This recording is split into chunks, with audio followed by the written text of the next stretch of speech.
কি কাঠের ফার্নিচার ভালো? আজকে কথা বলবো কি কাঠের ফার্নিচার ভালো। অনেক ভাই আমাকে কমেন্ট করে, ভাই কোন কাঠ দিয়ে বানাইলে আমার কাঠে গুনে ধরবে না আর টিকসই বেশি দিন করবে। আজকে এডি লইয়া কথা বলবো আর ভিডিওটা একটু বেশি বড় হয়ে যাবে। আপনারা ফুল ভিডিও দেখতে থাকুন। ভিডিওটা যদি ভালো লেগে থাকে অবশ্যই আমাদের ইউটিউব চ্যানেলটি সাবস্ক্রাইব করে আমাদের সঙ্গে থাকুন। এক নাম্বার হয়েছে আপনার কাঁঠাল কাঠ দিয়া হয়েছে আমাদের যে বাংলাদেশে কাঠ আছে কাঁঠাল কাঠ দিয়ে যদি বানানো একবার অক্ষয় ফুল সারি কাঠ লাগবে।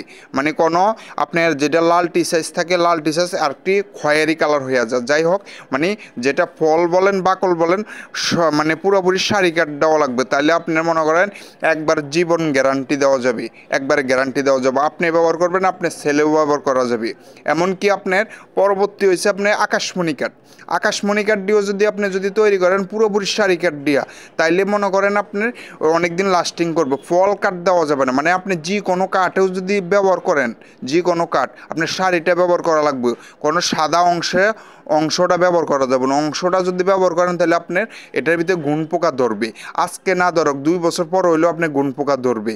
আপনি যত কেমিক্যাল বিষ খাওয়ান না কেন, যেটাই খাওয়ান না কেন, এটার ভিতরে গুণ পোকা আসবে। আর যদি আপনি যদি পুরোপুরি শাড়ি কাঠ দিয়ে যদি মাল্টি যদি তৈরি করেন তাহলে কোনোদিন গুণ পোকা আসবে না।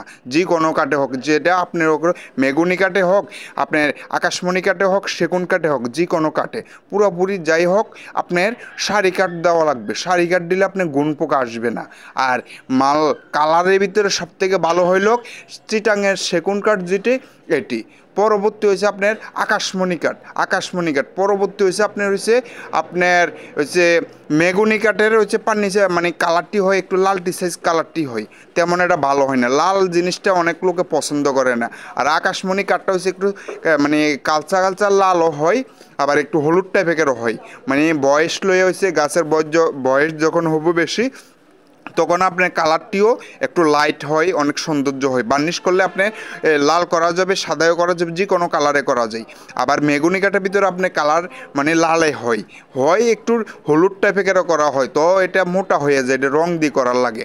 আর আপনার যেটা আমাদের যে কাঠ কালার মানে যেটা আমরা করে থাকি আকাশমণি কাঠের উপরে, এটার ভিতরে কোনো রং খাওয়ানো লাগে না। এতটুকু। সবাই ভালো থাকবেন, সুস্থ থাকবেন। আল্লাহ হাফেজ।